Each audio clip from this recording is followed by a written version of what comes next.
Hello everyone, I am Suman and welcome back to my YouTube channel life of Suman. तो दोस्तों चलिए आज मैं आप लोग को लेके चलती हूँ वृंदावन, जो कि एक अनप्लानेड ट्रिप है। जी हाँ, मेरी मोस्टली ट्रिप जो होती है वो बिना किसी प्लान के होती है। तो मुरादाबाद से बस लेके मैं निकल गई थी आगरा के लिए। अब आप लोग सोच रहे होंगे कि ये तो बोली थी वृंदावन चलते हैं, बट ये आगरा कैसे। तो हम लोग जो है सो निकले तो थे आगरा के लिए, बट हमारी बस जो थी वो काफ़ी लेट थी। एक्चुअली लेट इस वजह से थी कि रास्ते में बहुत ही ट्रैफिक था। हम लोग 3 बजे बस लिए थे और वो आगरा जो है सो हमें रात के आगरा नहीं, अलीगढ़ रात के 11:30 बजे पहुंचाई। उसके बाद जो ड्राइवर अंकल जो थे उन्होंने बोला कि ये बस जो है सो यहाँ से आगे नहीं जाएगी। फिर हम लोग ने वहाँ से हमें पता चला कि वहाँ से मथुरा नज़दीक है, तो फिर हम सोचे इतनी रात हो गई है, आगरा जाके हमें जो है सो पहले से हमने कुछ होटल भी बुक नहीं किया था, तो हम लोग जो है सो वहाँ से मथुरा के लिए बस लिए। और मथुरा जो है हम लोग रात के 1:30 बजे मथुरा पहुंचे थे। उसके बाद क्या हुआ, जो मैं बहुत भूखी थी। एक्चुअली सच्ची बताऊं, पता नहीं अब मुरादाबाद के जो भी लोग अगर ये वीडियो देख रहे हो तो प्लीज बुरा मत मानना, बट मुझे वहाँ का खाना जो है सो बिल्कुल भी पसंद नहीं आया था। मैं दिन भर बहुत ही भूखी थी। तो रात के 1 बजे पहुंची होटल, और फिर मैंने होटल में खाना ऑर्डर किया। और डिसाइड ये हुआ था कि हम लोग जो है सो सुबह उठ के सबसे पहले मथुरा घूम लेंगे और उसके बाद शाम को वृंदावन के लिए निकल जाएंगे। और फिर हम लोग खाना खाए और खाना खा के सो गए। बट जब हम सुबह उठे तो उस समय बज रहे थे सुबह के 11। और जैसा कि मैं बता दूं, और मोस्टली लोगों को पता भी होगा, मथुरा वृंदावन की जितनी भी मंदिर हैं वो सुबह के 6-7 बजे से लेके आफ्टरनून के 11-12 बजे तक ही खुली रहती है। 12 बजे से लेके 4 बजे तक मोस्टली सारी मंदिरें वहाँ की बंद रहती है। तो हम लोग 11 बजे उठे ही थे। रेडी होते होते हम लोग का कुछ 12 बज गया था और उस समय सारी मंदिरें बंद थी।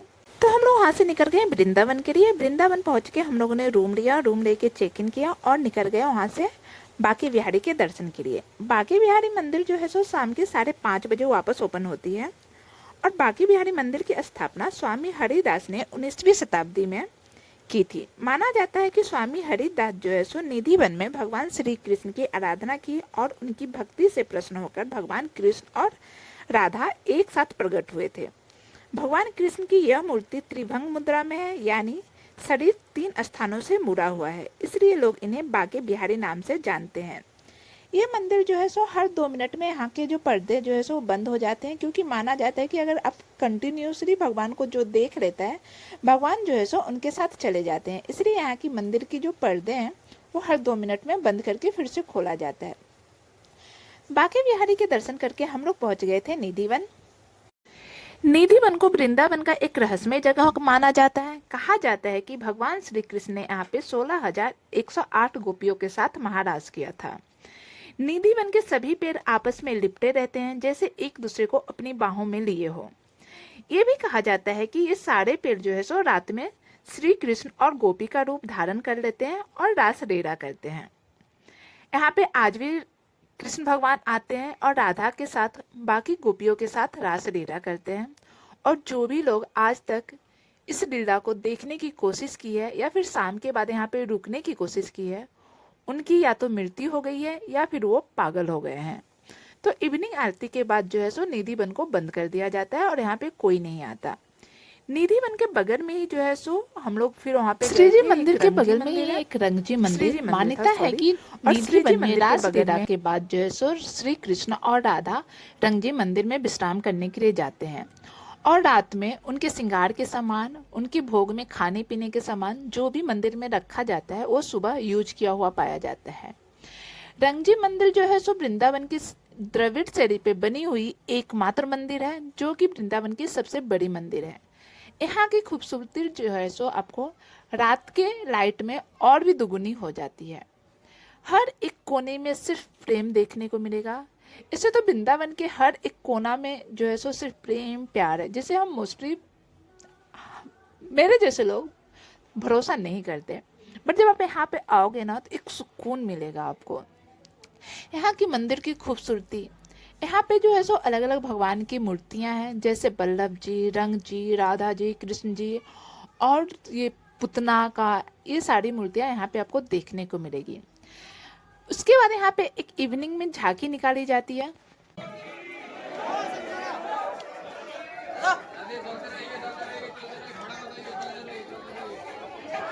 आगे चलते रहिए। हेलो राधे, इधर आ जाओ।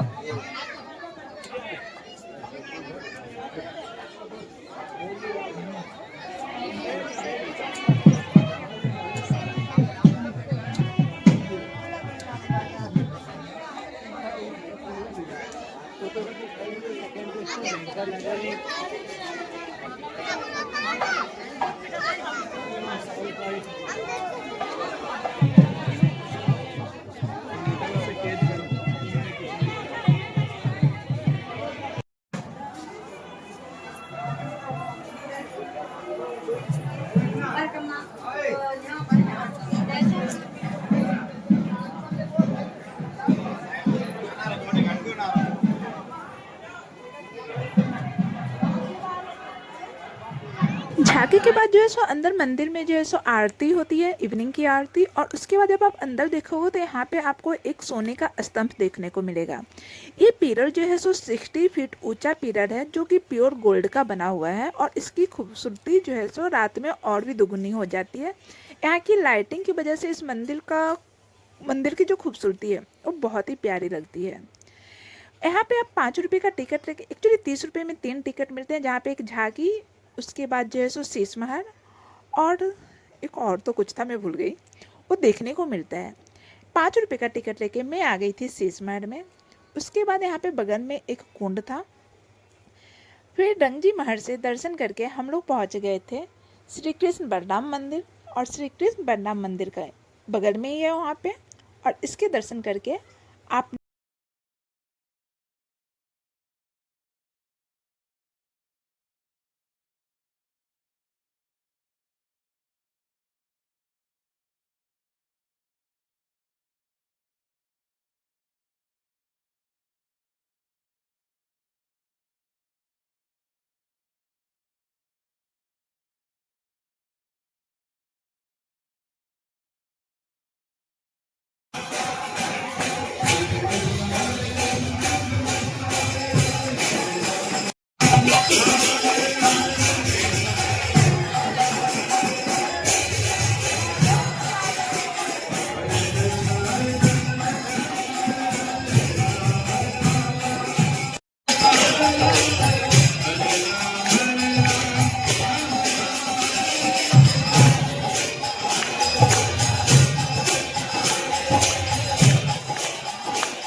तो इस्कॉन में सुकून के कुछ पल बिता के, वहाँ से प्रसाद खा के और जीवन की सच्चाई मृत्यु है ये सीख लेके हम लोग वापस आ गए अपने होटल पे।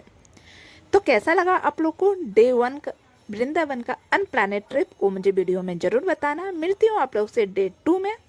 तब तक के लिए राधे राधे, जय श्री कृष्णा। और आप सभी को श्री कृष्ण जन्माष्टमी की ढेर सारी शुभकामनाएं।